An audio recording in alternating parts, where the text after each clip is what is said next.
2026-жылдын номер 1 малканасы. Көрүңүздөрчү, бул жакта көнүшө турган местасы өтө чоң, 3 метр. Койканасы сийдик басатылат астыга. Мына сийдик чө турган места летний койкана. Эми 24 метрге 7 метр номер 1 малкана. 2026-нын сапсым удары түндүкө фондору менен көрүңүздөрчү. Өйдө жак 2.75 пресс баса турган жер. 3000 пресс батат. Жақсы, обязательно бірден лайк басып қойыңыз акелер. Машаллах деп жазып қойыңыздар. Барыңызға 2026-да насып қылсын. 26-да насып болса 27-ші жыл насып қылсын. 1,5 метр жолы муравейдағы басат.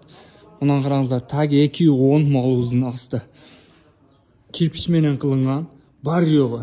Ар бір екті бұқаның арасында автопайлкалары бар. Мынаны қараңыздарчы. Машаллах, не деп атат. Мощный варианты да кылынган жериден. Акырыбыз 70, мына караңыздар. Ичкериси 40 сантиметр.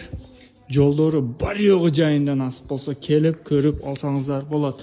Устакаларыбыздын номерлерин коюп беребиз. Жакса бирден обязательно лайк басып коюңуздар. Бул кайерде дегендерге Кыргызстанда насып болсо, Баткен областы Кызылкыя шаарында, Совхоз айылында. Баарыбызга насып болсун, машаллах деп коюңуздар. Жакса. Бұл жағы сағым малдардықы, манаяқ именно бұқаларға қылынған. 6 баш бұқа батат бұл жақта. Кейінгір манаяқ жауап қойыстар, бұқа бошоным детсе дағы малдарға өтпейді. Емі тамбашыны жолдорыны көргіземіз. Бұл жақта дағы отдельно қойқана 20 баш қой батат. Жолдоры қандай дегендерге бұл жақта дағы муравей батат. Кейінгір 1,5 метр су емкость мотор бар жоғы жайында. Тамбашқа қандай дегендерге, тамбашқа мына шаты как положено қылынған. Көріңіздерші, машалла.